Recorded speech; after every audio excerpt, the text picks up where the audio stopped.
sommes arrivés ce matin et les migrants commençaient à faire la queue pour récupérer de la nourriture apportée par les collectifs et les associations sur place. Des pains au chocolat, des tartines ont été distribués par les boulangers autour du 18e arrondissement. Et je peux vous dire que nous avons été surpris du monde à la sortie du périphérique. Seulement 2 jours après l'évacuation, la plupart d'entre eux sont installés autour du campement principal, sous les ponts à la sortie du périphérique. Mais d'autres ont posé leurs sacs de couchage à quelques rues de la sortie du métro. Les associations nous ont dit que déjà le lendemain de l'opération de mise à l'abri, 100 personnes étaient sur le campement et aujourd'hui ils en ont compté près de 200 et apparemment selon les associations toujours c'est loin d'être fini. Ils envisagent d'accueillir environ 100 migrants de plus par jour porte de la Chapelle, un nombre qui va donc croître dans les jours à venir.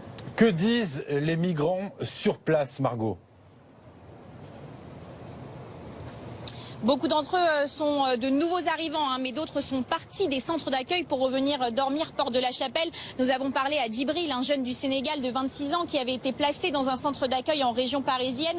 Mais il nous a dit se sentir oppressé tant les migrants étaient entassés les uns contre les autres dans ces centres. Il nous a dit préférer dormir à l'air libre sous les ponts que de se sentir, je cite, dans une cage comme un animal.